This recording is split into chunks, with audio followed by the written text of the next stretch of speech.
2 more sleeps, baby.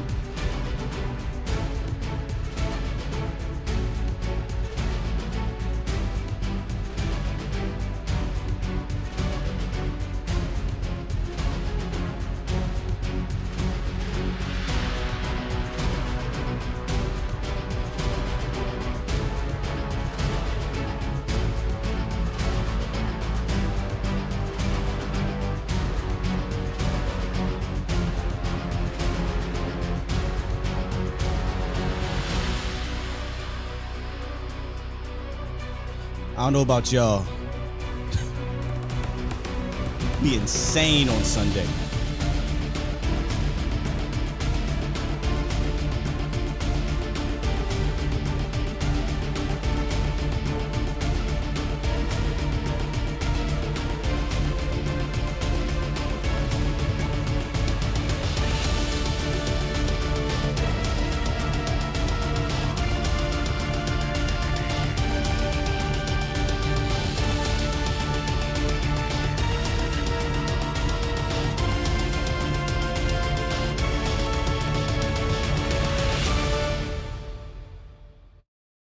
Giving you the real from A to Z surrounding the Dallas Cowboys. News, updates, rumors, transactions, takes, and more. So strap up, Cowboys Nation, and start your day off with A to Z Sports. Live with Will Steele. 3, 2, 1. Here we go. I find myself every day this morning having to calm down. Y'all have no idea how pumped I am.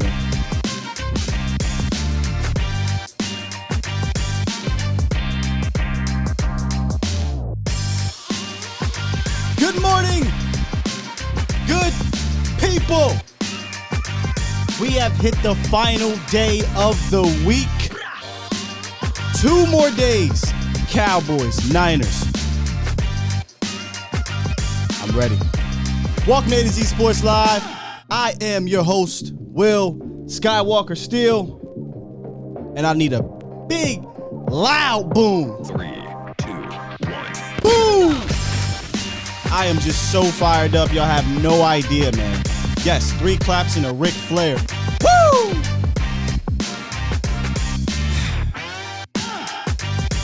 I'm excited. Like, for real. This week was really supposed to be about being a fan. And I don't think I let anything else distract me from that. Cowboys Nation, have fun this week. Cowboys Nation, be confident. 49er fans, if you in here, I ain't talking to you right now. Today, we are going to talk about 3 keys, my keys to victory, to walk away with this dub. Okay? We mostly talked about a lot of that this week, but we'll narrow it down to 3 that I believe are very important to get this W coming out of AT&T Stadium and moving on to the divisional round, where hopefully you'll probably see Tampa. But we'll talk about that, and it'll also bring back the phone lines. Haven't heard from you guys in a few days. 351-999-3787. Listen, this is your last time before the playoffs start to call in. Give me your score predictions, your predictions in general, bowl predictions, how you feeling, you nervous, kind of that excitement nervous, not necessarily scared nervous, because a lot of people out here scary, including our one own Michael Irvin. I don't like that. But yeah, so call in today, 351-999-3787. I'll try to talk to as many of you guys as I can. I don't know how long we'll be here. I say that all the time, and we end up being here for 2.5 hours. But hey, man, it's playoff football.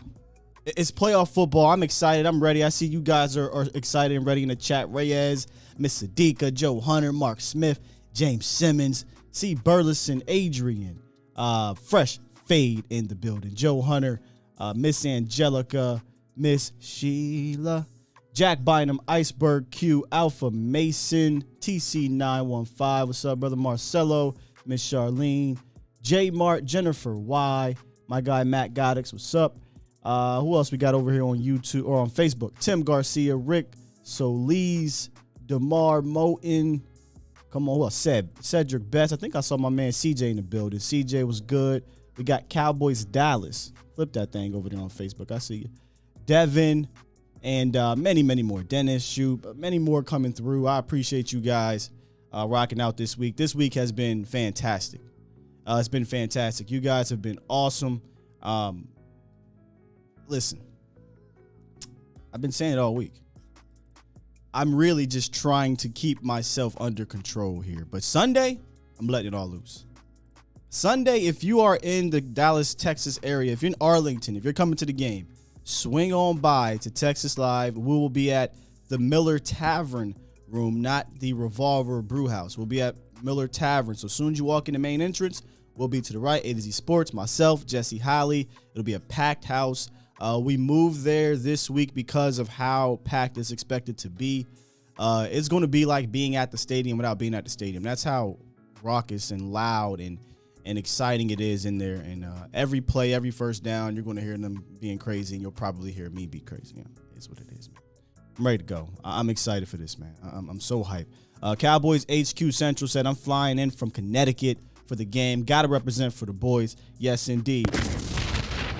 For the love of me, every time I see someone at Texas Live prior to the game, I say, hey, I only ask one thing. And Cowboys Nation, for those that's been part of this show for months, you know that one thing I ask. It's very simple. Doesn't cost you any money. It's not risque. It's nothing. It's a simple request. Be loud and be proud. That is all I ask. Be loud and be proud. I know we got this stigma around Cowboys AT&T Stadium where we don't show up and things like that. But during the playoffs, I've seen 3 playoff games. They are on TV, obviously. I've never been there. And I come away from those games saying the Cowboys fans show up. I think you should show up more than you've ever shown up before at AT&T Stadium. Okay? It's a whiteout.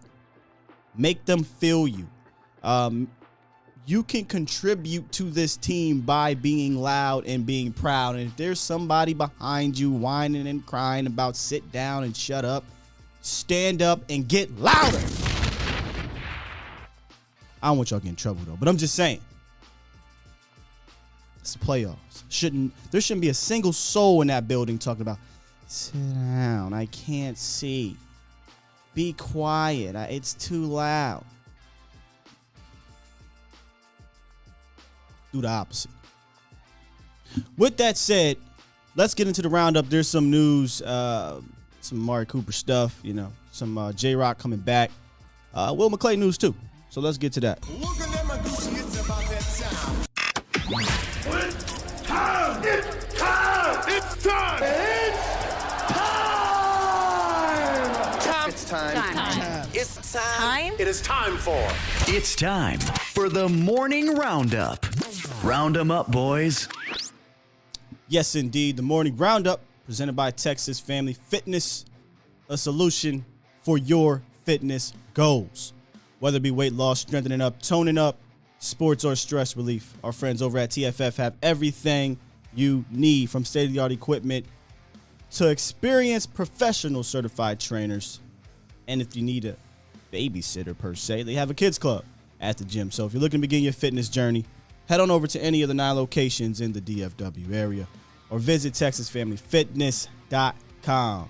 Shout out to Stevie Mac, my guy, dropping that website in there for me. First up, Cooper got a letter from FedEx, as my guy Jesse would like to say. He was fined by the NFL for the COVID-19 protocol violations. $14K, hefty, for attending a sporting event without wearing a mask, and that's the CD Lamb, Amari Cooper. They went to the Mavs game, Mavs Warriors. I think we knew something was going to come down, right? And that's usually how the NFL is. So they got him. They caught him, they got him, and, I wish they would have been a little bit more smarter. At the very least, put the damn mask on. No matter what you believe, they're going to fine me $14K for not putting on the mask. I'm putting on the mask, I'm just saying. Some injury reports. Jaron Kearse is back, ladies and gentlemen. We figured he would be, but he comes off of the COVID-19 list. But more importantly, he is available to practice, so the hamstring injury isn't keeping him out as a DNP. Now, Coach McCarthy did say the team plans to be smart with his practice reps as they build up towards the playoff game. So, this is a do-or-die type of situation. So they got, McCarthy, in my opinion, has done a fantastic job at managing his players, his injured players, throughout the year. There's that one caveat in Ezekiel Elliott. But for the most part, I think he's done a good job. There was I want to say a roster move. I guess, a roster move. Israel Mukuamu was put on IR to make room for Jaron Kearse. So looks like it's going to be a redshirt year for Izzy. He'll be back next year. We'll see if he'll be able to compete for that free safety spot. KZ likely. I don't see KZ coming back. You guys see KZ coming back? I don't see KZ coming back. Malik Hooker could be back, but Israel Mukuamu was one of those young guys, 6th-round picks out of South Carolina, 6'4", big guy that McClay likes. He likes those tall defensive backs. I don't know if he's part of this future as a starter, but we got to see it, right? He's got to go out there and compete for it next year. But he will finish the year basically as a redshirt year. And really, what was the leading story of the day yesterday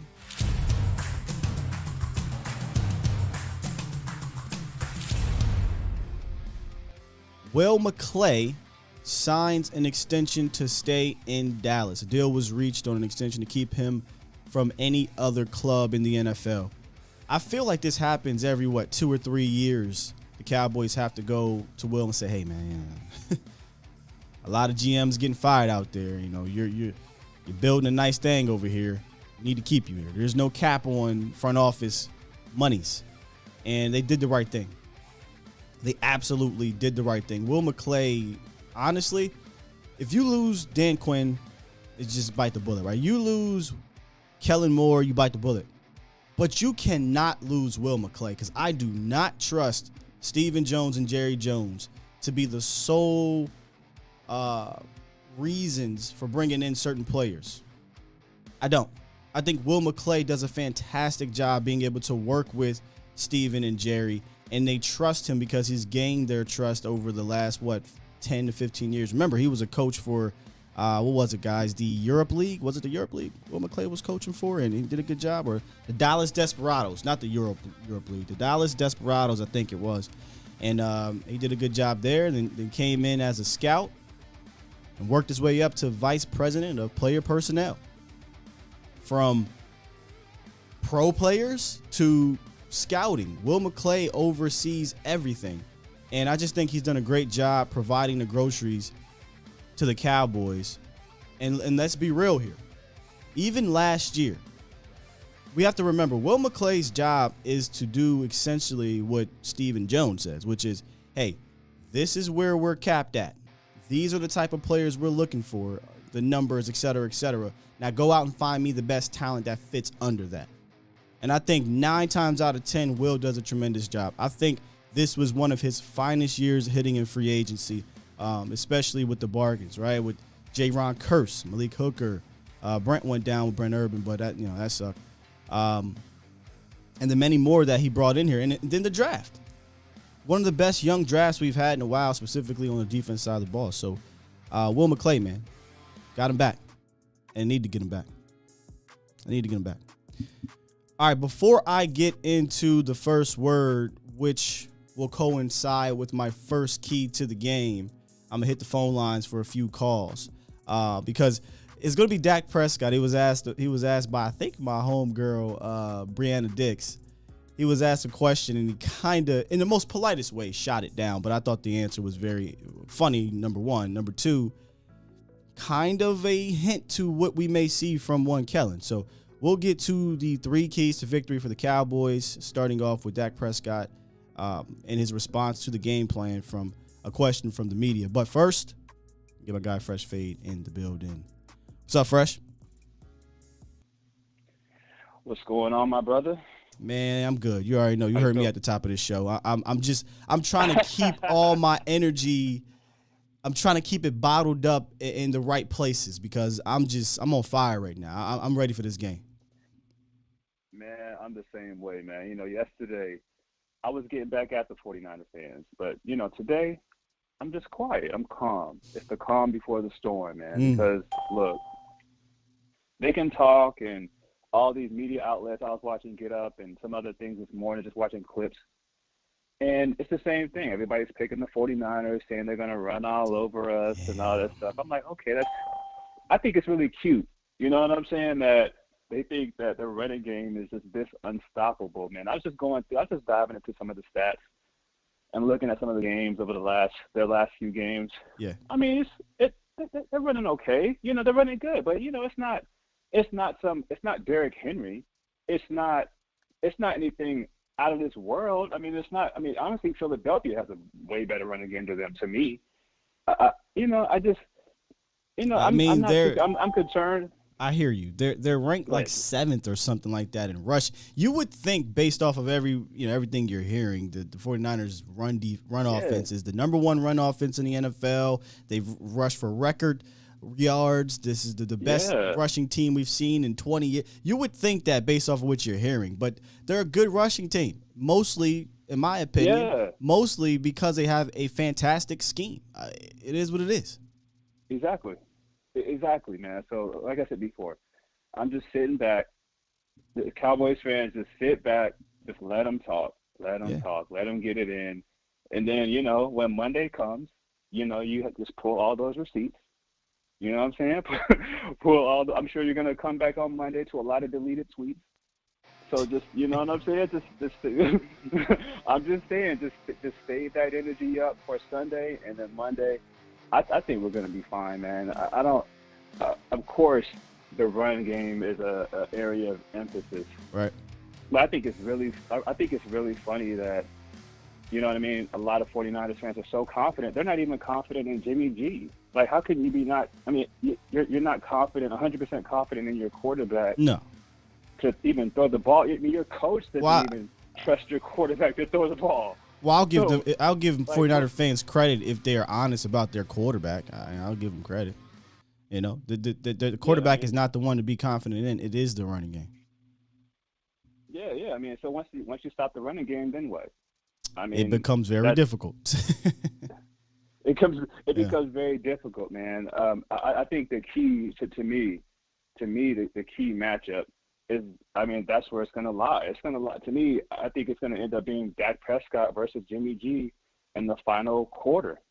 And I'm confident in our quarterback. That's what it is, man. With me, of course, the defense is going to have their battles.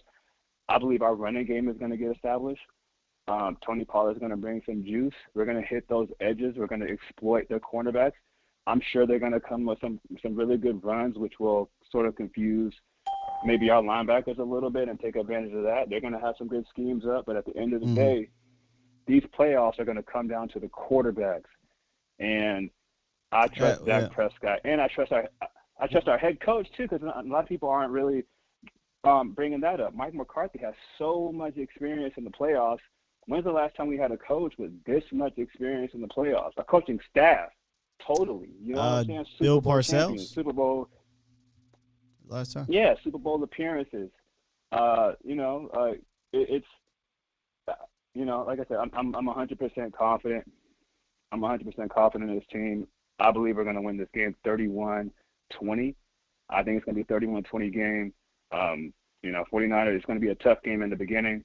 But I think as the game goes on, I think we're going to pull away, make some big plays. I think Cedric Wilson's going to be huge in this game as well.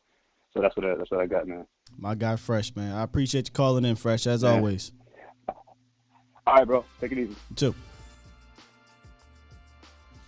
Let me get to the first word, because he started talking about some of the stuff I kind of want to bring up with Kellen. Where we at here? Here we go. This is Dak Prescott, like I said, responding to a question about the game plan and saving plays and all that stuff. Take a listen. You've talked to us throughout the year about how Kellen always has all these ideas and who knows if we'll ever see them. On a week like this with more stakes, is the game planning different at all? And is there any sense of, there's something we've been saving for a few weeks, let's use it now? Why would I say that? Why would I give that away for them to listen to this press conference and perk their ears up? But in a sense, it's about doing the stuff that we've done all year, but doing it to the best. Obviously, we've had a lot of experiences and a lot of things and situations that we've been through this year to be able to take what we've done best and make sure that we're moving forward with those plays, with what we feel most comfortable with, and just make sure that we can get in a rhythm early and stay in it often. That was Dak Prescott speaking about Kellen Moore and the question about, getting in my opinion, getting in his bag, which is my key number one. Let me pull this down here. But see, we've been talking about this for weeks. Are we saving plays and things like that? I mean, it's clear as day, right, that they have been doing that. But this isn't the week to do that anymore. And I think you can start to see the little reading between the lines that Kellen is not going to hold back in this game. I don't think he is. I do have confidence that he's going to come out here and leave it all out there, at least this week. And like I said, empty the clip. You move forward. You go get another, go get another weapon from the artillery and empty that clip. I think that's what you may see in this game. Now, I do want to bring up, like I said, my number one. I don't want to say number one. I'll call it number three. My number three key to the game is Kellen, get in your bag. Get in your bag, Kellen. Let's see some of these things we haven't seen earlier in the year. Bring it back, right? Some of that 21 personnel stuff that we talked about. I would love to see this formation a ton on Sunday. Maybe that fake screen with the two-way go route for a tutty. Like bring back these things that work. Make this defensive line have to play you all day, not just pin their ears back, but play you horizontally, play you vertically. And keep them on their toes. Don't allow them to just pin their ears back and get after you. And what I mean by that is I do think we're going to air attack this thing, which is another part of my keys to victory. But you can do it in ways that don't drop back 5-7 step drops and hold the ball for 5 seconds, because then Bosa and those boys will get home, right? They'll get home. So there's strategic ways that Kellen, I think, can open this thing up. And if I can pull this up, I talked to you guys the other day about my man KD Drummond. He talked about the same thing. He called it the long con game. Shameless plug here. I produced their podcast, Catch This Fade podcast. You can catch them out on patreon.com/catchthisfade. I want to see if this thing pulls up. He talks about it in a very eloquent way, better than I could say it, but I'm with him in this manner. Let me see if I can pull it up here. But I was, to my knowledge, the first to go public on a broad platform with the idea that there is a long con going on. And it's something that goes back to watching the series Lost all the way back. And I've carried this with me. Go off. I've carried it for a very, very long time. What good quality people do is they break out their big guns when necessary. And the way that the Cowboys dominated people in the first half of the season, in the first third of the season, with their offensive game plan and the scheme and the trick plays and all of the creativity that Kellen Moore became known for, they knew, based on how things looked, that they were going to be able to do that. But you don't have to do that. They took a gamble. They figured they could win the majority of their games that were on the back end of their schedule without going into that well. But some people have this idea that if they haven't been doing it, they are incapable of doing it. And I made a very big point on Twitter. Kellen Moore wants to be a head coach in this league. Whether he believes that can happen in Dallas or not is irrelevant. He is interviewing and he has let it be known, whether he's trying to get money out of the Cowboys or not, he has let it be known that there is jobs that he is highly interested in. Mm-hmm. This man is going to be on not prime time, but the most watched game this playoff weekend. I promise you that Kellen Moore is about to open a can of whoop ass. I thought he was going to go Quidditch on them snitches when it comes to the 49ers D. Yeah. We are about to see, as long as the Cowboys can protect up front, and we are going to see the dynamic Kellen Moore offense, and I'm going to sit back with a cigar. I don't even smoke cigars. I'm going to sit back with a celebratory with cigar your vape pen. And say, I fucking don't vape. I promise you I don't do that unhealthy shit. I promise you that Kellen Moore has just an exquisite game plan. And if the Cowboys can block it up and protect Dak Prescott and give him any semblance of the type of time he's had in the quality games, it is going to be a show. The Cowboys have to pass to set up the run, not the other way around. But those are my guys, KD Drummond and Patrick No-C Walker of Catch This Fade podcast. One works for CBS, the other one works for USA Today as writers and editors. Man, one of the smartest, brightest Cowboys minds, I think, covering the team from a professional standpoint, in my opinion. So check those guys out. Catch This Fade podcast via patreon.com. I'm with him. I'm with you, KD. I think that this is going to be one of those games where he literally empties the clip. He goes deep into his bag, and I think we're going to see some things that we may not even seen in the regular season. And y'all know how I felt about that, right? Like, I felt that, hey, man, I'd rather see some of it in the regular season so we can know if it works. Now, I did show you some of those, scenarios and situations and plays that did work that we barely saw the rest of the year. So Dak Prescott talked about it, doing the things that we're comfortable with that we know work. I mean, that's all I've been asking for all year. But KD, he put it in a way that obviously makes sense. Right? All right, he thinks that we can win without doing all these things. I mean, but nice to see it against the Cardinals. I'm just saying, would have been nice to see it against the Cardinals. Would have been nice to see it against the Raiders. Things like that, right? But whatever, he took that gamble. It, in a way, paid off. You're 12-5. You're hosting a playoff game. Now you don't hold anything back, Kellen. So one of my keys to victory is, Kellen, get in your bag, sir. Please get in your bag. All right, let's get to, is this Aisha? Yo. Aisha calling in for the first time. What's up? Yo, so I wanted to call and say my matchups of this game, my key matchups of this game this week. Sure. I'm looking at the edges this week. I'm looking at how Randy Gregory plays against Trent Williams. I think that that's an important matchup this game because we know Randy can wreck a game, but with Trent Williams coming back from this elbow injury, I think that it's been a little, how do I say, not downplayed, but I just don't think that it's been focused on as much as it should be because we know a guy who had an elbow injury that we didn't see to the end of the season. Yeah, I definitely know that he's important. He's more of like a tyrant type guy where they're going to let him, they're going to see if he can go on Sunday, I'm sure, where he hasn't practiced much this week. He practiced the other day, but coming off of an elbow injury as an O-lineman and the way that he strikes, I looked at quite a bit of film on him, and with Randy's speed, I think that's something that Randy's going to recognize and he's going to attack. And then also these guys have some lineage. He's seen him before. And in Randy's interview yesterday, he was like, I'm going to have to bring my A game. And I think that matchup there is what I'm looking at on the defensive side of the ball because I think that Randy is going to benefit from Micah's.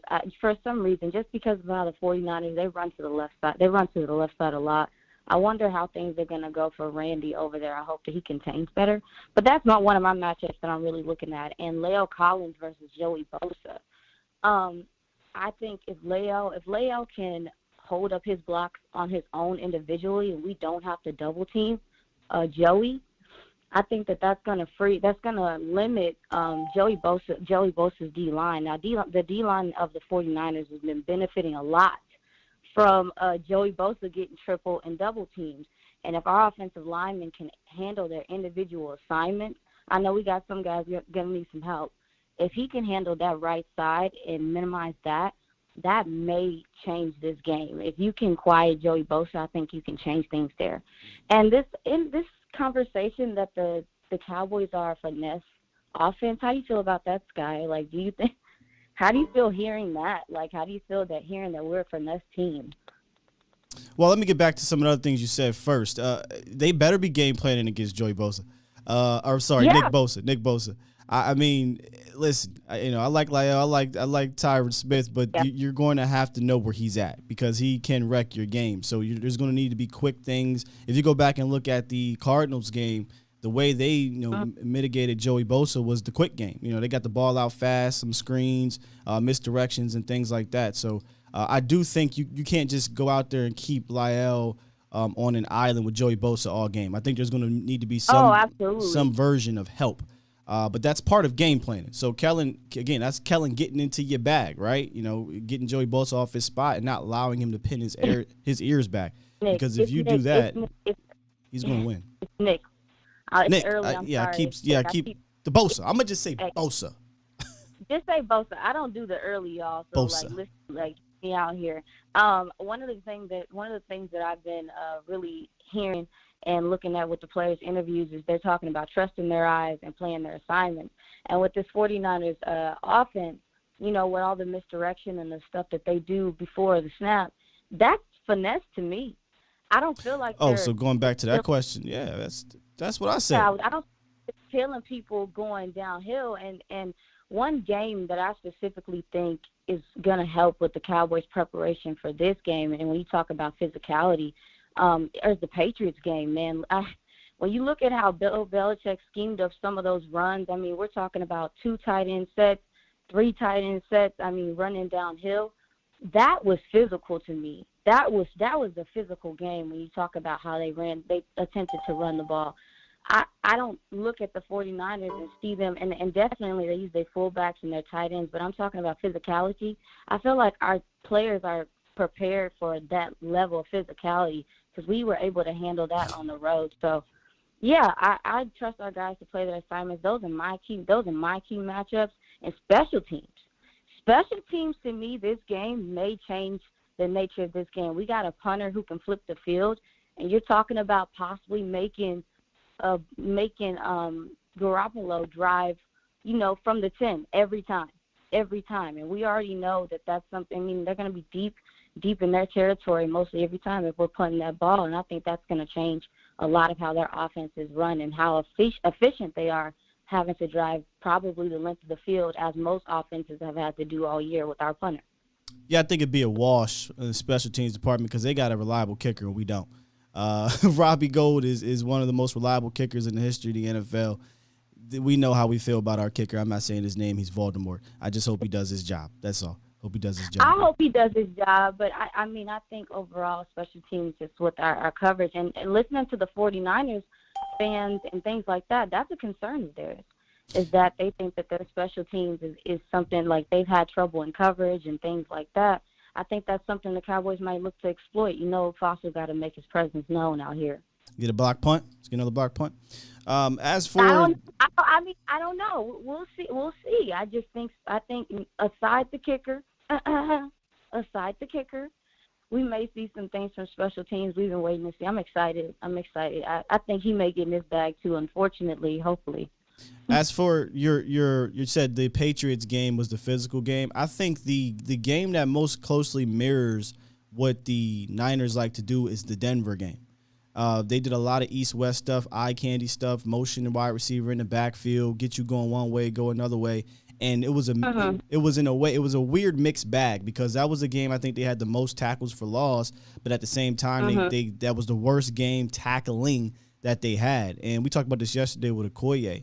I personally think that was kind of an anomaly of a game because they had 14 missed tackles, which was a season high, and they didn't come close to that number again. So I think it's going to be extremely important to tackle Elijah Mitchell, extremely important to tackle Deebo Samuels, Brandon Ayuk, and George Kittle. This is a yak team. It's a team that is predicated on yak. And to further extend on what you were saying about their team and the physicality, yes, it's a physical team. Every football team is a physical team at the end of the day. It's football. But the way they run the ball to me isn't the physicality part to me that makes me nervous. It's the design of it. It's the eye candy. I think he does more cute stuff than most people want to say, and it got him in trouble against the Rams in the first half. That kept them behind the sticks.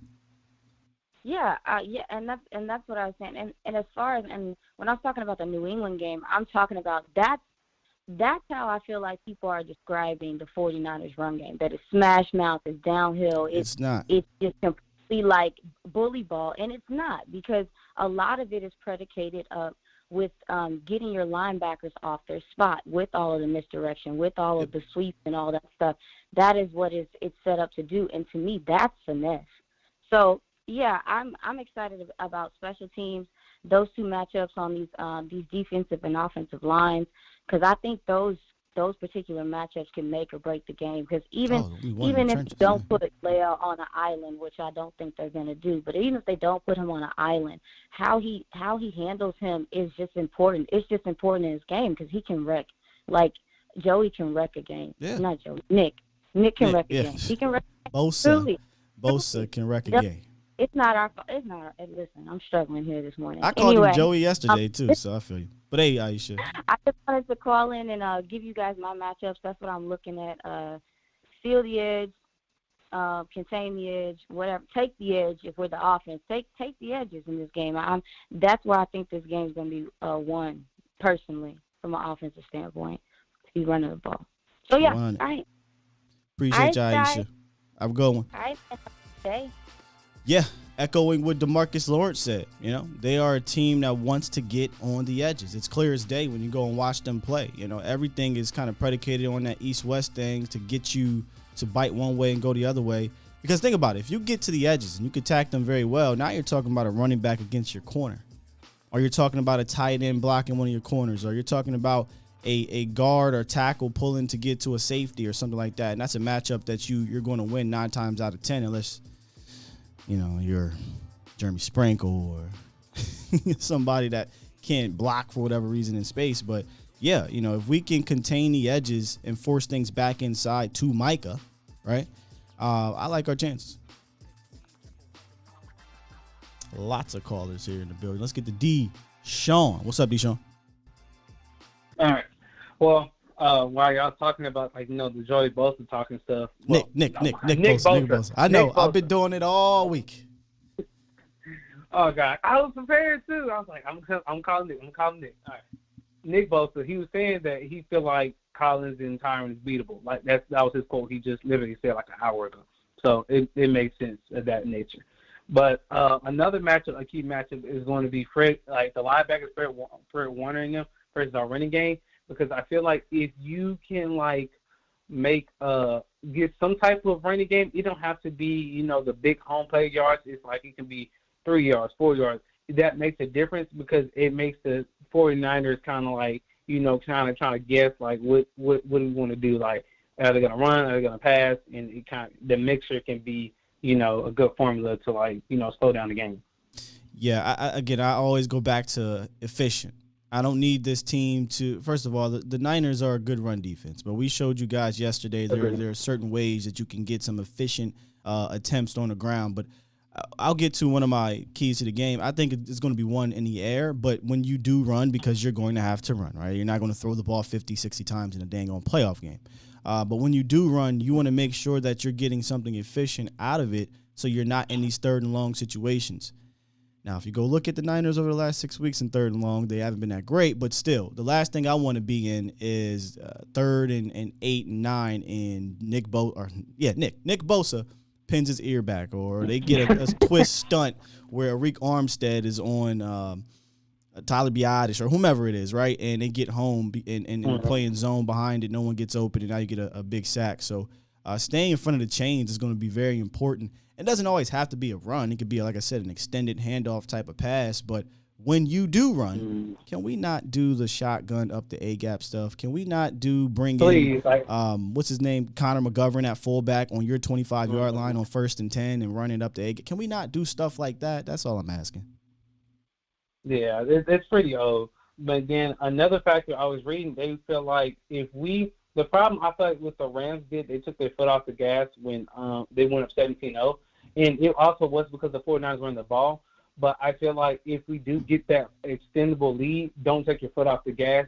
Keep scoring, because if not, what's going to end up happening is if you start trying to run the ball and you take your foot off the gas, then it allows them to make some type of comeback. Yeah, I definitely don't see the Cowboys doing that. We talked about that all week. The Cowboys, when they get up, they like to run the score up. I think the mistake that the Rams made last week was a 3rd and 1. You know, that 3rd and 1 changed the game. I know it's like, it's the second quarter, Sky. What you talking about? 3rd and 1 up 17-0. These boys decide to go empty against a great 49ers pass rush and a struggling offensive line, and they got a sack on Matt Stafford. And I believe the next possession, the Niners went down and got the field goal, and they came out and scored a touchdown to open the half. So, you know, little things like that you can't do. 3rd and 1, I mean, I don't care if they know what's coming. If you can't get a yard, then you don't deserve to go all the way. I agree. And then another thing I have to tell you, Scott, they officially announced, like Fox News Sports, they announced Michael Parsons as the Defensive Rookie of the Year. They just announced it. Like Tony Pollard posted it, Michael Parsons posted it. Oh, is that breaking news? Yeah, they announced it. They announced on like Fox News Sports that he's the Defense Player of the Year. Oh, okay. Yeah, I'm about to check that out right now. See. Which, I mean, you mean Defense Rookie of the Year? Defense Rookie of the Year. Yeah, I Player of the Year, Rookie of the Year. Sorry. Rookie of the Year. I wish. TJ Watt probably won that, but yeah, Defense Rookie of the Year. Yeah, I don't see it yet. Anyway, man, I think we kind of expected that, though, right? Like, Defensive Rookie of the Year is the one. I think we expected that one. I want to know if he's going to get Defensive Player of the Year, but now that TJ Watt, you know, like all these brothers, Watts and Bosa's, TJ Watt got the sack record, I feel like they're going to give it to him. Well, tied the sack record. Yeah, he probably will. Yeah. And then, but I feel like, I like what Micah said. Micah's like, they asked Micah, they said, Micah, are you satisfied with your season? He said, no. I was like, it was an okay season. I could have done better. That type of mentality lets you know that Micah really wants to, like, you know, do better, be better, and try to, like, be at the top. So Micah wants to be an all-time great and an all-time great winner.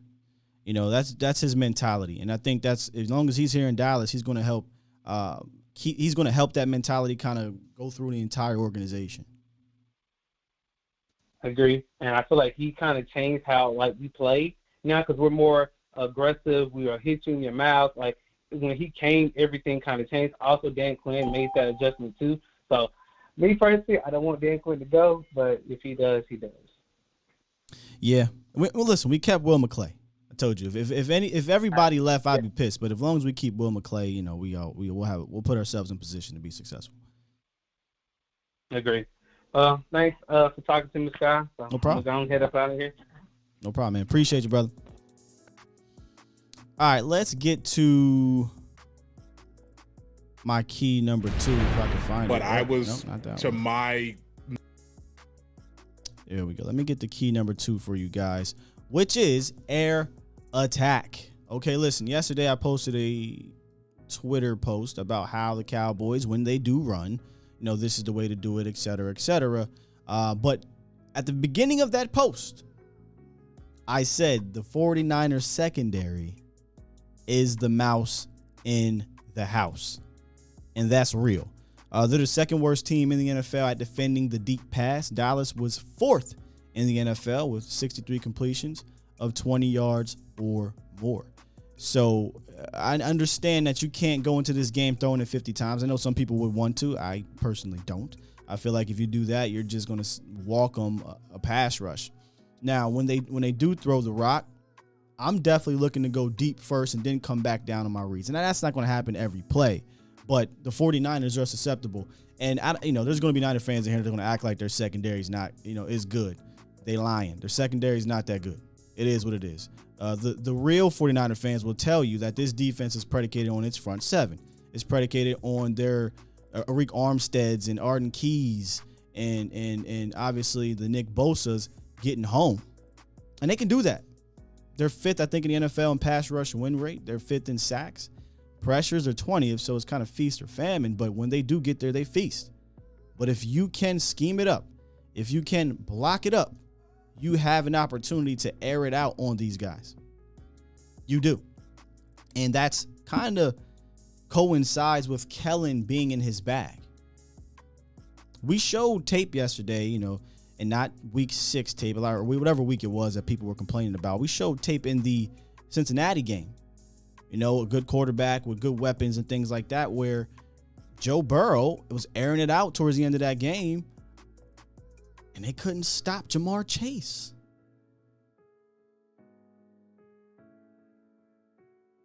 So if I'm Dak, I'm attacking that secondary.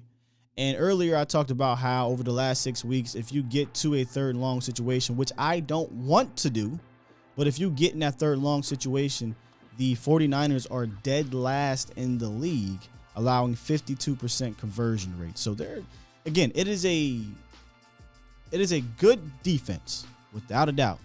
There's no doubt about that. They're tops in stopping and run and things like that. They can get to the quarterback. But there's parts of that defense that you can take advantage of. I think the 3rd and 9 stat is kind of crazy over the last 6 weeks, that they're last in the league giving up 3rd and longs. I want to get there, but if you do get there, the reason why they give up these plays is because they have a secondary that's just not that good. On their best day, I think they're average. It is what it is. So that's my number 2. Air it out on these boys. Let me get my guy Marcus in the building. What's up, man? Hey, man, what's going on, bro? Not much. You ready for this weekend? Man, let me tell you something. My dad is a diehard 49ers fan, so, Ooh. he doesn't have a son until Sunday evening. I'm an orphan until Sunday evening. I'm just go ahead and just drop a couple of points, man. Hey, Cowboy Nation, let me drop this on you. It is your attitude, not your aptitude, that determines your altitude. You got to have a positive mindset. You got to take it one game at a time. So I'm going to say this. 49ers fans, I'm really tired of the false bravado you got. This is the thing. This is the thing that confuses me when I talk to these 49ers fans, because I try to speak logically. I try to speak like an adult. I had this one yesterday, and it blew my mind. I said, who are your game changers on your team? You know what this dude said? He said Deebo Samuel. Yeah. He said Juszczyk, their fullback, Elijah Mitchell, and Bosa. I Did he said, say this Kittle? is a quarterback-driven league. Oh, he didn't even mention Kittle. And then, this is a quarterback-driven league. I was like, so no Jimmy G? And he just changed the subject. That's what they've been doing And this I'm week. like, wow. And I'm just thinking to myself, like, everybody's saying that you have to have a franchise quarterback in order to make a run in the playoffs. And this is the only team that I know of who is not proud of their quarterback. They will mention a fullback before they mention their quarterback. And I find that to be a damn shame. Yeah. I mean, that's... So that is absolutely insane to me, that you will basically give everybody on your team kudos except your quarterback. And then I had another one tell me, well, at least my quarterback got 2 Super Bowl rings. I said, you're claiming 2 Super Bowls while your quarterback sat on the bench and collected 2 Super Bowl rings. Are you kidding me? So this false bravado is really scary. And I think it's really, really weird that they would show up to a Cowboy stream early and on time to troll when you have nowhere else to go. I find that very strange. And I don't know about you. Is that false bravado? Like, is it just me, or do you see what I'm talking about? It feels like somebody said this. I think it was maybe Marcus Spears. I don't know. The Niners feel like the only team in the league that they're talking about has nothing to lose in a damn playoff game. Like that's how they're kind of. I feel like they're like, oh snap, we got in. Oh wow, hey, we didn't expect to be here, so we're just gonna run around, talk all this mess, which whatever, I'm cool with that. But I don't know if it's false bravado. I just think is they do feel like they got nothing to lose. I don't think they truly feel like they belong here because of what happened in the last week of the season. Well, I'm gonna go ahead and get back to my dude Kellen Moore. Cowboys Nation, y'all might not want to hear this, but Kellen is not looking to stay. I think Dan Quinn is more inclined to stay because every time they talk to Dan Quinn is talking about right now. He's not taking any interviews, any Zoom calls. He's not doing any of that. He is locked in. I think what Kellen Moore is doing right now, he is interviewing for these jobs that are becoming open, because I would say the one that's more inclined to his style would be the Miami Dolphins, because they're basically built to win right now in a relatively toss-up division. I don't see him going to the Jaguars. I don't see him going to the Texans or anything like that. I think the Miami Dolphins right now, of all the teams that have opened up, I think they're the best option for him. So I think he's going to be interviewing for positions like that where they have more talent, more draft picks to kind of assemble what he wants to do. I mean, it's up to Dan Quinn. I feel like if Dan Quinn wants to be a head coach, Listen, I'm not focused on that because I'm locked in for this playoff run. But this is my last analogy I'm gonna drop. This is my last analogy. If you're a gunhead, then going to the gun range, you got to have certain supplies. So I think right now this is Kellen. Kellen has his favorite, Springfield SD9 pistol, serviceable pistol, and he's about to load it into his MCK, his micro conversion kit. So now he has an SMG on his hands. So he has one regular clip for this Wildcard game, and he's going to empty that clip. He gets to the divisional round. Now he has his extended clip. 16 rounds. Got that extendo. Got that extendo. Now he made it to the NFC Championship game. He got a second extendo. He gonna empty that clip too. If he makes it to the Super Bowl, he gonna pull out the 50-round drum, and he gonna empty that too. Right now, I think this is gonna be the most dynamic that we've ever seen of Kellen Moore. For all the people who were talking, including myself, I think he's gonna really show everybody this is what I'm going to do. This is going to be his stage to showcase what he can actually do and what he can bring to any team, let alone the team that he's currently on right now. Now, in my opinion, I think what he's going to do, I think he's going to try to build a legacy here.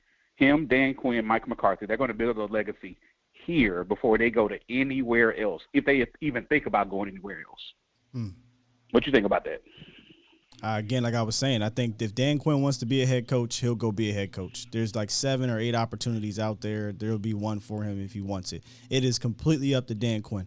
If it was only like 2 options out there, I'd be like, you know what? I think these options aren't as good as staying with Dallas. But there's 8 options out there, man. There's one that could fit him. It's going to be up to him. Kellen, he fits the mold of this new wave of getting the boy wonder, genius, young offensive coordinator, if you want to call him that. Genius stuff, but so if he wants a head coaching job, he'll probably get it. Me, I don't view Kellen as a head coach. I just don't. But I don't either. This league is going that way. I think he's still learning the craft of becoming a great coordinator. I think he's a great play designer. I think he still needs to work on his play calling and developing his foundational scheme. I've been saying that since I would say mid-season. It's time to start in the off season. Whatever happens, whether we get that 30-second draft pick or we go 4-0 in the playoffs, he still needs to work on that foundational scheme, because I think as the years go on, you can't just be a collector of plays. You have to have a foundational scheme to get you out of jams. And I think that that's what will develop in the off season. But hey, Cowboy Nation, time to go 4-0. Time to chase that 30-second draft pick. It's time to do this, man, because I got bail money. I got bail money for Sky. I got bail money for Vach. Got Vach, too, man. I got y'all, man. I know a great bail bondsman. I got a great bail bondsman in Houston. So in case something goes down, just know I got y'all. All right. Hey, man, salute, Cowboy Nation. Salute. All right, man, my brother. Appreciate you, Marcus. Who else we got here, man? I ain't heard from my guy $100,000 in like 100 years. What up, man? Busy, man. What's going on? Life, right? Life. How you feeling this weekend? Yeah, I'm pumped, man. I'm ready to go, man. I'm really ready to go. I think that we gonna beat the 49ers, man. I just feel it, man. I feel it. I mean, you see how the media just crashed down on us. How everybody just go, the 49ers is this, the 49ers immediately. Is that. Yeah, thank you. It wasn't even like a break period. As soon as that got announced, the propaganda started spewing. Bad matchup. Right away. But sir, it's the playoffs. I mean, you get no easy matchup in the playoffs. What are we talking about here? It's like, come on, Rick. We don't got CD. We don't got Coop. You know what I mean? We don't got players on our offense, man. It's just like, the 49ers got this guy, that guy. They going, what are you going to do? Like we just stumbled into the playoffs like the Eagles or something. Like the Niners. What are you talking about? They stumbled into the playoffs. Yeah, them too. But come on, man. I'm like, listen, I liked this matchup. As soon as I seen it, I said, we're going to eat. We're going to eat, period. We're going to eat. Come on, man. Garoppolo ain't no running quarterback. We're going to eat that boy up. They ain't got no choice but to run. And when we choke the run out, they can't pass. Because if they try to pass, come on, man. They tanking them boys going to get to them. Tanking them boys coming in, and we get turnovers on that back end. Like, everybody want to come at That's Diggs. What I'm saying. And Garoppolo is not a good quarterback. Facts. He's not a good quarterback. He's not accurate. He will give you a couple turnovers. He will throw that ball to the other team. You know what I'm saying? Like, come on, man. Look, Cowboys, man. Just put your money on that 3, on that -3, man. That's all I'm saying. That's easy money. That's easy money, man. And as far as Kevin Moore, man, listen, if Kevin Moore gets a Super Bowl ring, Kevin Moore. I love you call him Kevin Moore. Kellen. Kellen. Oh, listen, man. Listen. Nah, he's like Kevin Kellen. from Home Alone. But yeah, go ahead. Yeah, right. Come on. Kellen Moore. Okay, Kellen. Okay, he should be Kevin. Kellen Moore, right? Yeah. If he gets a Super Bowl ring in Dallas, he can pick his head coaching job. Yeah. I'm telling you. Same thing with Dan Quinn. He can pick his head coaching. Exactly. Yeah. Just like Dan Quinn. Come on, man. I tell you what. Like, I don't want that job. I don't give a damn what happens. If the Cowboys get the ring, I don't care where they go. He can go. Truly Kevin don't care. Moore can go after that. Yeah. I don't care. Kevin Moore can go after that. As long as we keep Dan. That's the one I want to keep. That's the only person I want to keep. That's the one I want to keep. Yeah. I want to keep him because I want to see Michael Parsons and them boys in year 2 of Dan Quinn's system. That's what I want to see. You know what I mean? That's the viable piece to me. I feel like Jerry Jones got a plan to keep Dan Quinn, man. You see what he did to Will. Will, come on, man. Come get this bag, man. Yeah. The Giants were so hurt. The Giants were so hurt, dog. They wanted it. That's all the talk I kept hearing. I said, I got nervous for a minute. I ain't going to lie. I said, if they get Wilma. Oh, yeah. I got a little nervous, too, because see, I got nervous. Brian Broad start talking to me. He was saying something. He's close with Will McClay. And he felt that Will might have had a little itch. And I think that's why you saw Jerry immediately go out Will McClay and say, you know what, let me give you a pay raise, another pay raise, and another pay raise. And that way he was able to stay. Because they said he wasn't getting GM money. I was shocked by that. I thought he was. I don't know what he getting. You know, Brian led on to some personal information that I don't want to divulge, and that was kind of a little bit too personal for me to be talking about. But he said there was a reason why he was staying close to Dallas. But obviously money's going to help too, right? Because I think Will knows. Will don't have the GM title, but let's be clear. I don't think he care about that. He don't. He might not don't have the title, but he has all the perks. He has all the things. He can do everything. He has all the respect. He has all the respect inside that building and around the National Football League. So at some point he's probably going to want it, but right now, he's getting paid well. He knows he's the de facto GM. He's not the overall GM. The real GM signs the checks and things like that. But, he's the de facto GM, and I think the fact that he has the respect in that building and the respect around the league, that's enough for him at this moment. Right, and the thing, he's in the perfect situation. If it works, it was Will McClay. If it don't work, it was Jerry. Yo, that's real. That's real. You know what I'm saying? Like, good Lord, you can't beat that. That's real. You can't. You're right. That's perfect. You cannot beat that. Hey, I will stay.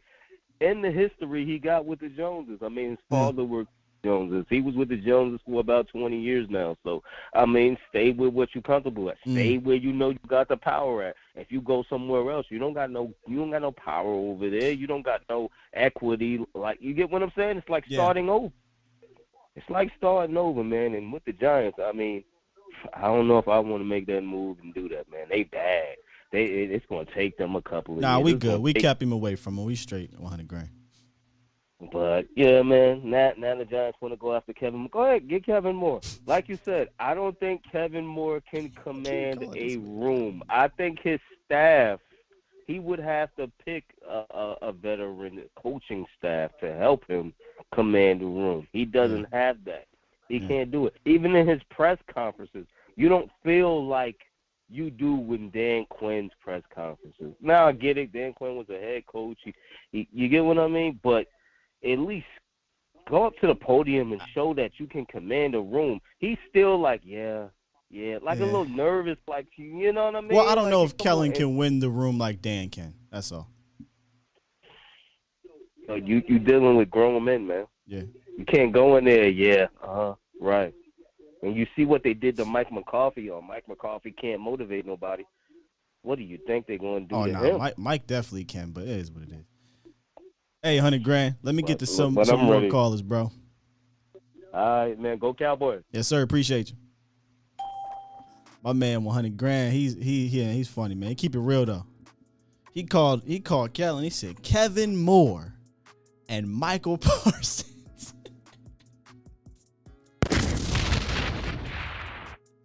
100 grand. He don't care about your name, man. He want to get his point across. I feel you, 100 grand. Well, we gonna tell Kevin Moore and Michael Parsons they better get it together this week. We gotta get this dub. Coach McCoffey. I get this dub this week, y'all. My man, 100 grand. Let me get to my third point. My third key to the game, which I think is number one, which he actually hit on a little bit in the call. And that is stop the run and make JG beat you. And I ain't talking about Jason Garrett because we've already had Jason Garrett beat us when he was with the Dallas Cowboys. We're talking about Jimmy Garoppolo. Now, y'all know the stat that we've had up here a bunch of different times with Jimmy Garoppolo. If you stop this run, which is easier said than done, this is what Jimmy G can give you. The 49ers, and I'm talking about stopping this run, especially on first down, especially early downs. No team runs the ball more on first down than the 49ers, okay?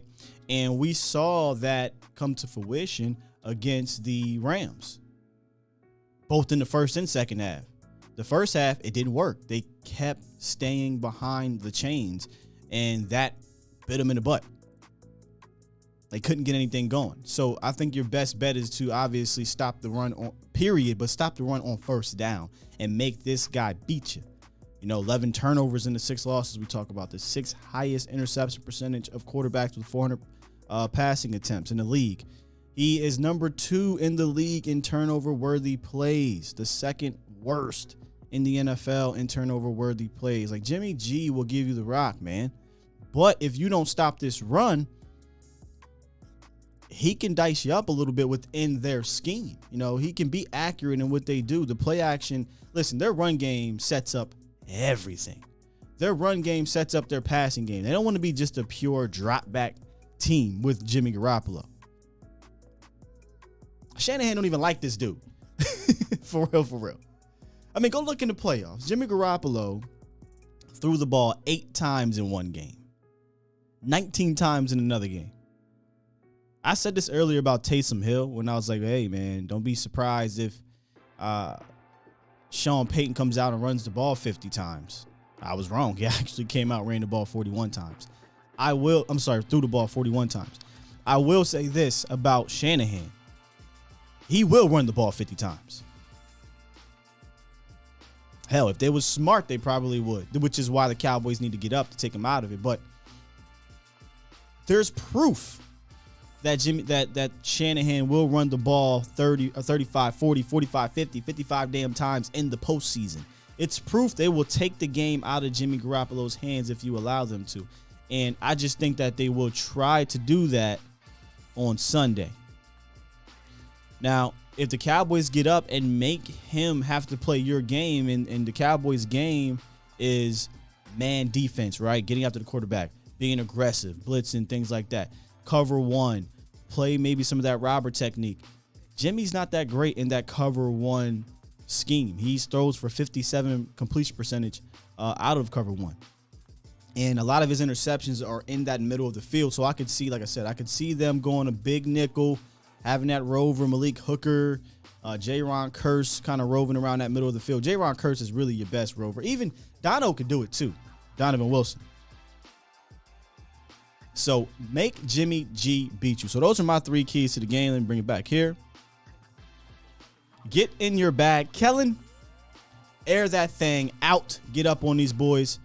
Stop the run, especially on early downs, and make Jimmy Garoppolo beat you. I think that third one is the most important one of the entire game. Now, there's things within that you need to do, right? Win the line of scrimmage, right? They're going to get Trent Williams back. Let's make no mistake about it. That's a big get. Trent Williams is one of, if not the best offensive lineman in the league.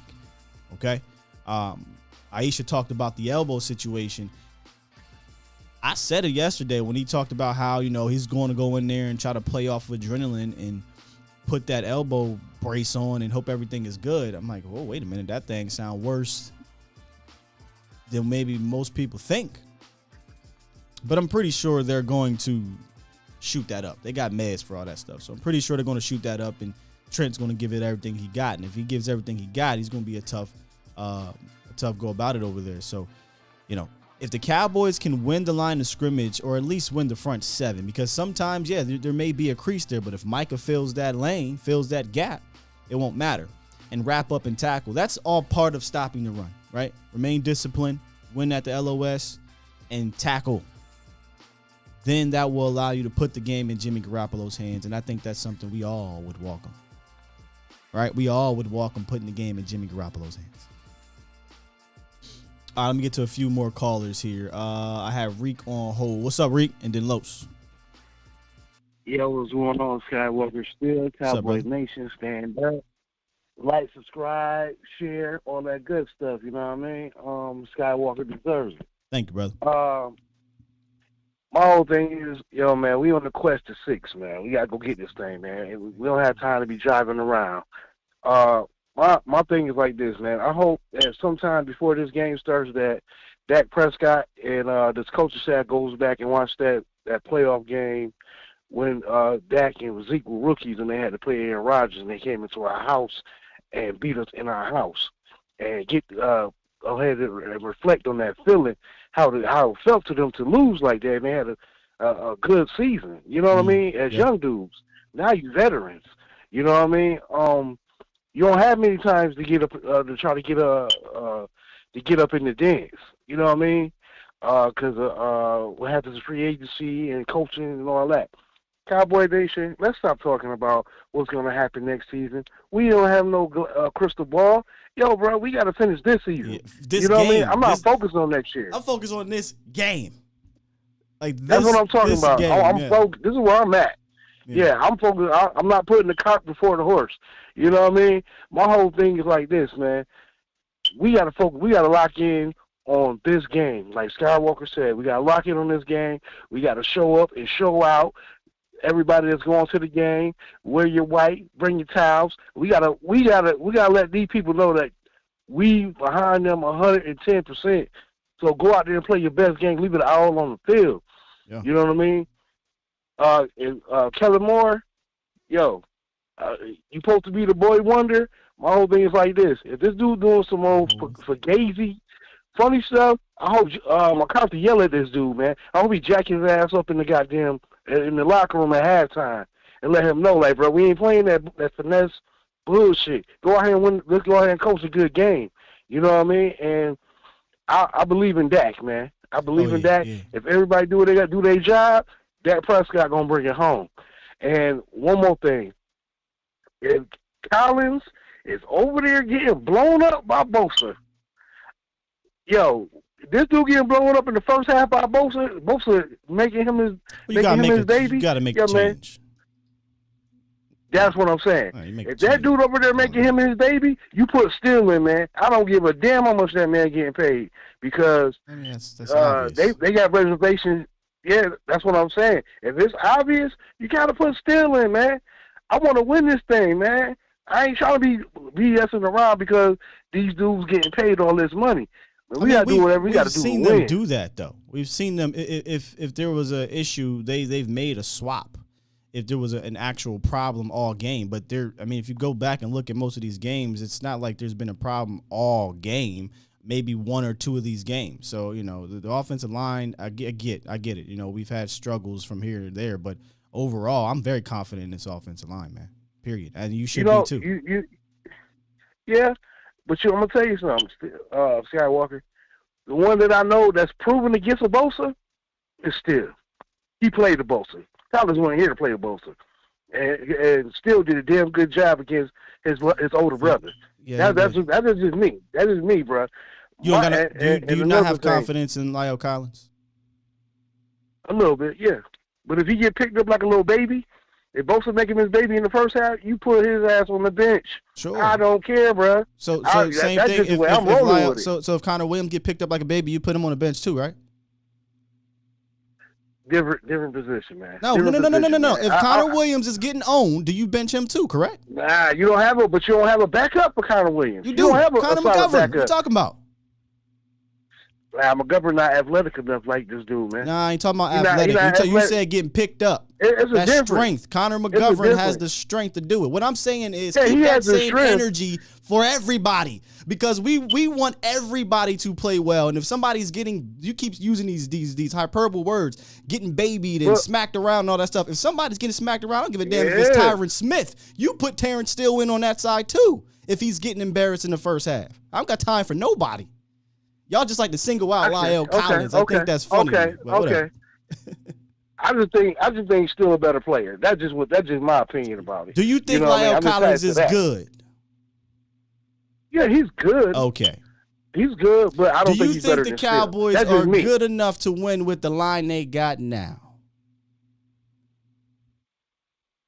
I do. I think. But if somebody let's stop on the bench, stop with all this other stuff then. Okay? Hey, your man, main point was if Lyle Collins is getting whooped on in the first half, make the change. Sit him I agree. down. If Terrence Steele's if Tyron Smith is getting whooped on, make the change. If Biotis is getting whooped on, make the change. You make the necessary adjustments in this game. I don't give a damn who it is. Period. I agree with that. Keep that same energy. Right. Gotta keep it. You're right. All right, man. That's all I had to say, man. Go Cowboys. Let's go ahead and get this thing, man. Yeah. I ain't worried about next year. I'm worried about right now. All right. Peace. Peace.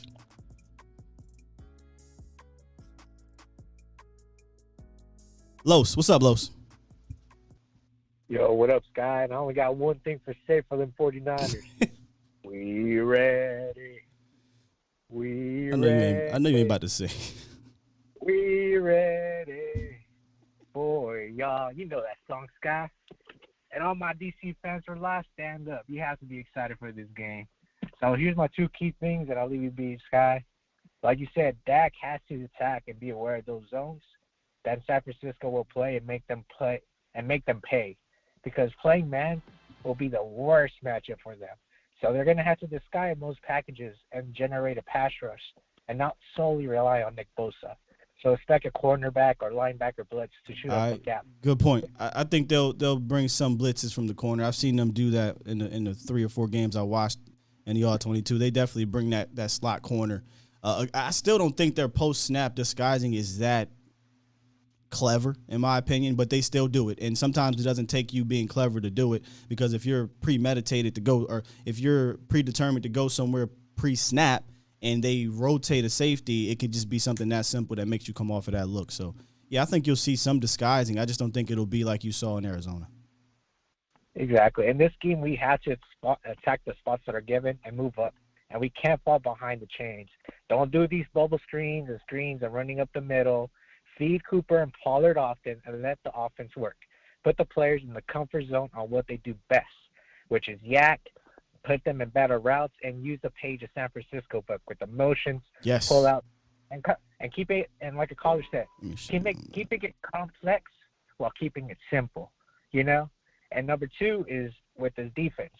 This offense is going to want to set a tempo on this first half on the ground. There's no question about that because they're not made to come from behind. So the defense is going to have to remain disciplined, like D-Law said, on their lanes and take the opportunity to flip the field on a turnover.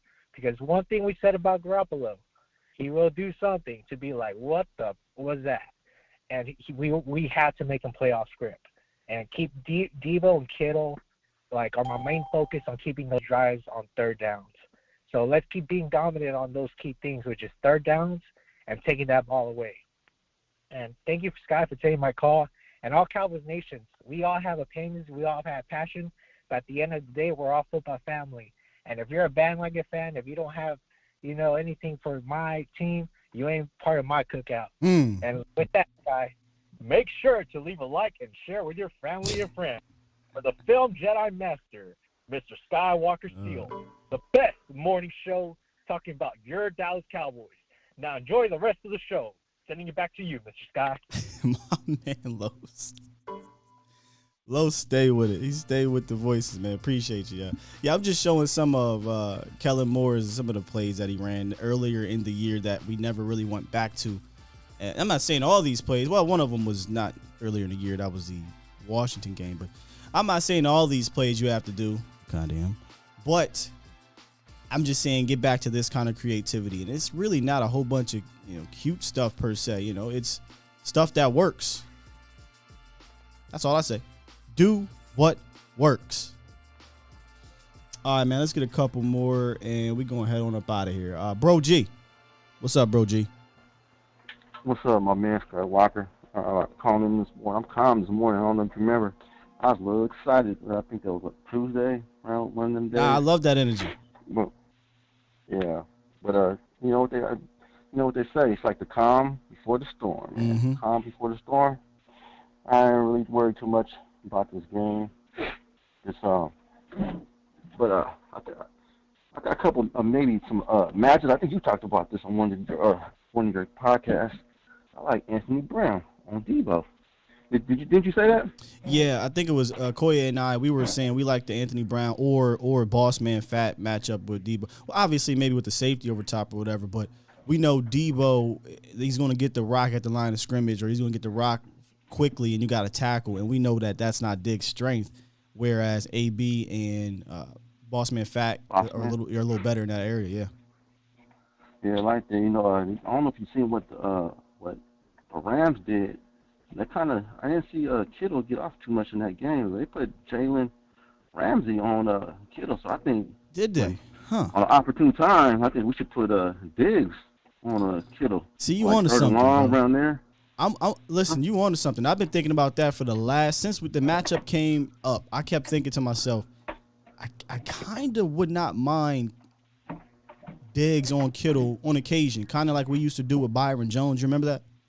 We used to put Byron Jones on the opposing team's tight end when he came in with a good tight end. Yeah, because he was good at covering tight ends. Yeah, I kind of like that idea, but they do have guys like Ayuk and Debo are still receivers that can get you, so you can't do that exclusively.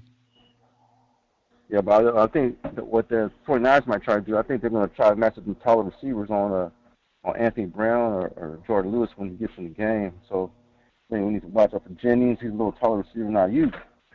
But I think Brown should shadow. He should shadow Debo the whole game because they're more similar in stature. And he doesn't have a good games against taller receivers. So that's my take on defense. Other than that, we good to go, man. We ready to roll, man. Yeah, I like it, man. I like it. It's something for me to think about more as we go into this game. Star coverage essentially, but AB ain't really a star. But I get what you're saying. The matchup. Yeah, but out here, I'll give you the temperature on the atmosphere out here in the Bay Area. It's still the same. Even on the Bay Area radio stations, the commentators are still they going to smash us, and we have no chance because we can't stop the run. It ain't stopped yet. I don't. It's kind of like to me like that little. I feel like that little chihuahua that's always barking, and then we're like that big bulldog, like, man, get out here. So. I like that analogy. So, I got tired of talking mess, so I'm just wait for the game. I like that analogy. Yeah, but that's all I got to say, man. All right, Cowboys fan, let's stay locked in. I think our whole Cowboys fan, I think we all in one same lane. The team, the fans, we all symbiotic. So we gonna be all right, man. We gonna ride this ship out, man. See where it goes. My man, appreciate you, bro. G. You have a good morning. You too. You have a good weekend, morning, brother. And be loud and proud on Sunday, brother. Yes, sir. Yeah, here's the thing. I trust Dan Quinn. To come out with a good game plan. Then it's going to be about obviously executing and again, tackling is going to be so important. I mean, if you watch some of the runs in the second half when the Niners ran like 14 straight times or something like that against the Rams, it felt like half of those damn runs was terrible tackling. They meet them at the line of scrimmage. A 0-yard gain, 1-yard gain turns into 6, 7, 8. They'd meet them at 3 yards. That turns into 5 and 6 or 7. Like, you have to be able to tackle these boys. They're a tough team. They live off of yak and they live off of misdirection. But I'm no DC, but I do believe in Dan Quinn being able to come up with something to slow them down, because if you can just slow it down, now your offense needs to go out there, score some points, and then you can get them off track. Because I can't possibly see Shanahan, I'm not saying the Cowboys are going to go up 17-0, but on the event that they do, I can't see him coming out here saying, you know what, we're going to run the ball 14 straight times against Dallas. All right. You better convert is all I'm saying, because if you don't convert and you run it 3 straight times and you go 3 and out, Dallas gets that ball back and they go up 24-0, you're not coming back, bro. You're just not coming back. So, you got to force Shanahan's hand, no pun intended, at some point in this game. I know they are stubborn. I know they like to do what they want to do, and there's no better game to show how stubborn they are than last week. But again, this is a different squad. This is an entirely different squad. And let's be real, they pretty much owned the Rams. They beat them like 6 times in a row. So, yeah. I'm going to get one more in from a number I don't know, so hopefully you're good here. 757. What it do?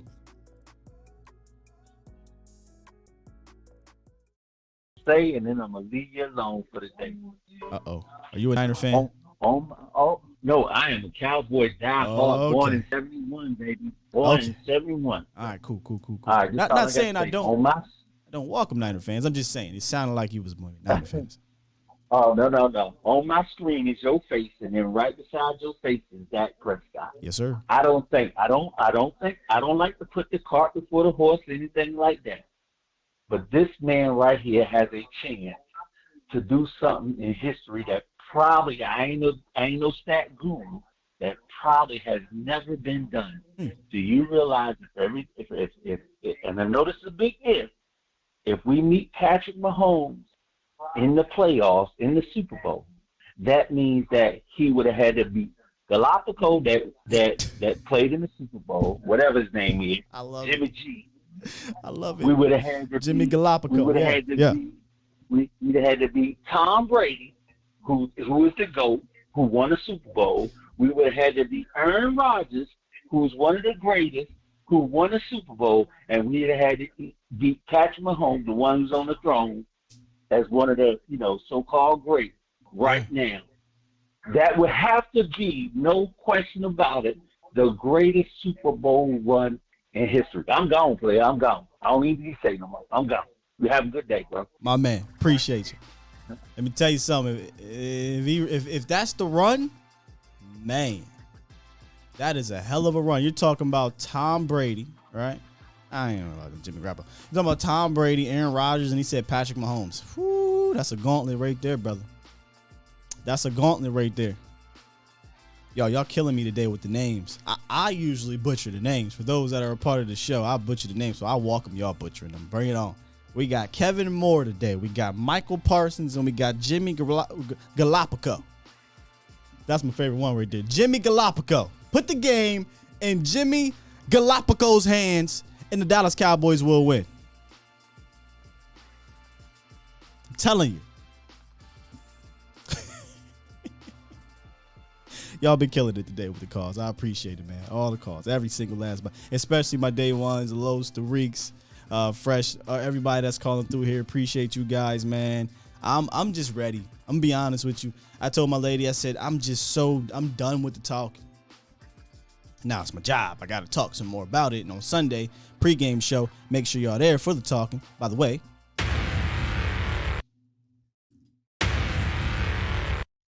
where else you want to go? Don't nobody do it like us, bro. Oh my goodness. We beat the brakes off y'all. Whoop that trip.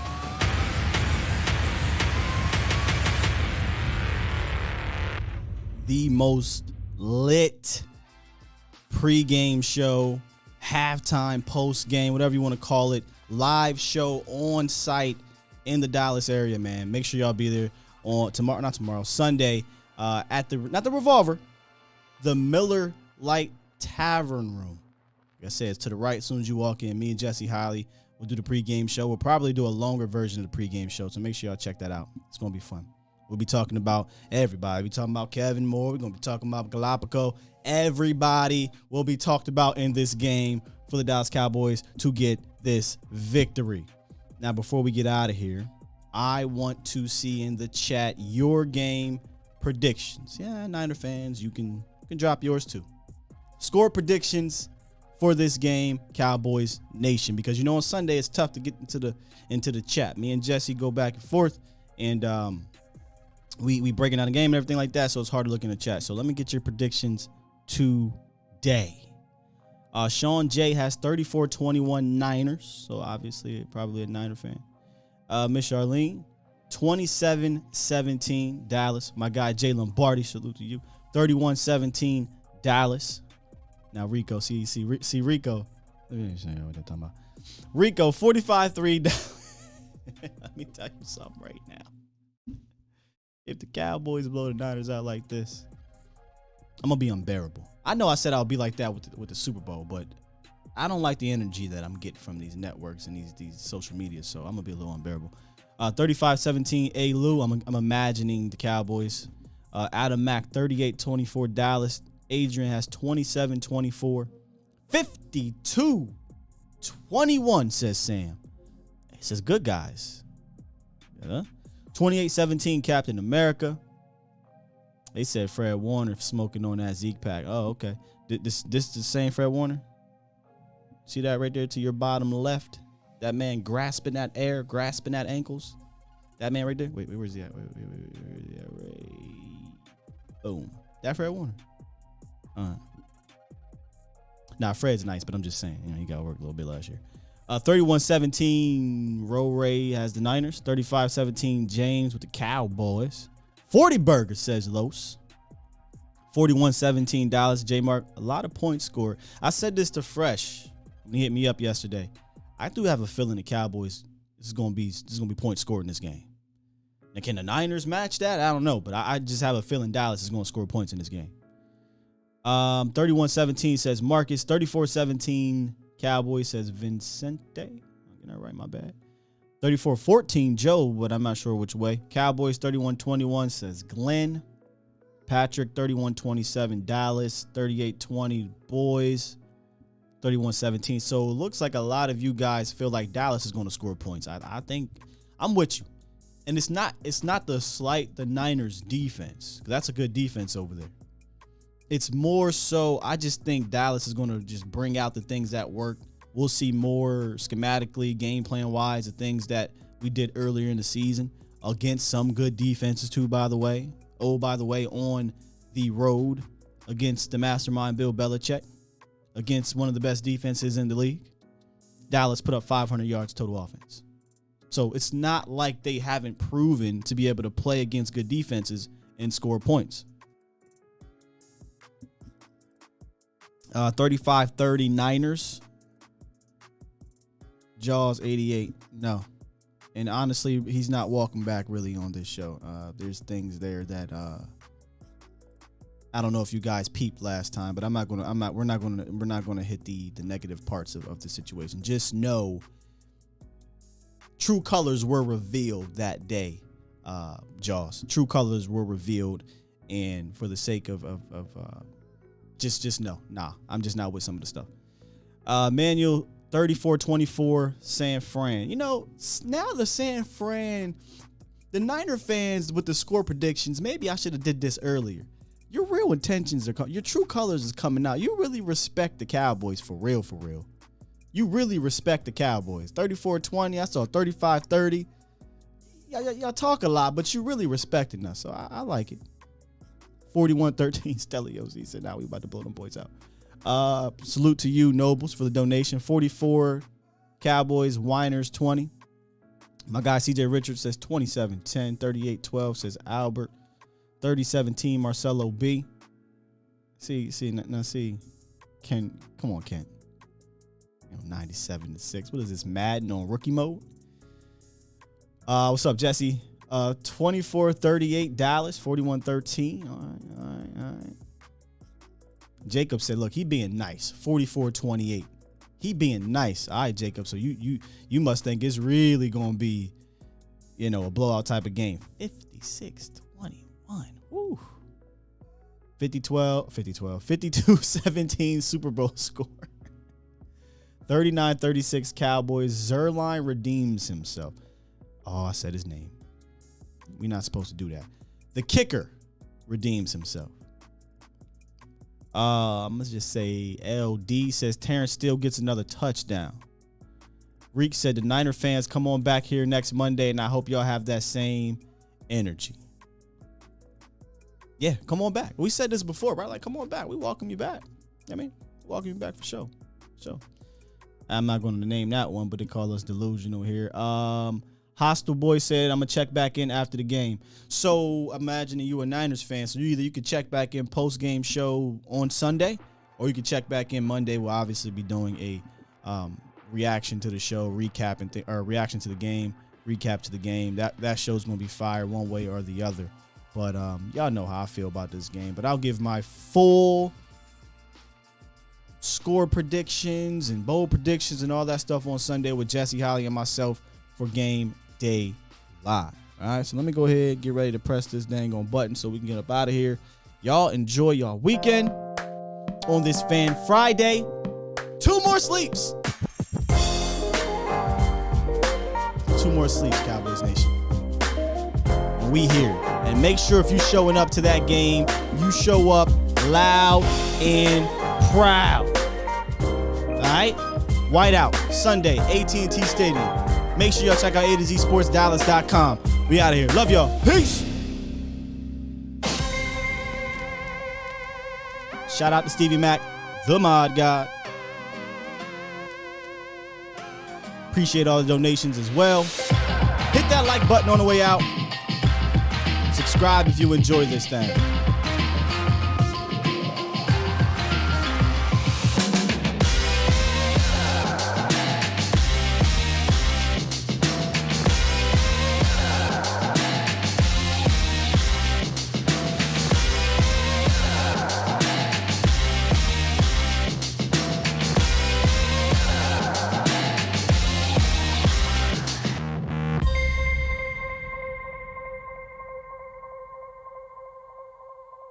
I want me some glory hole.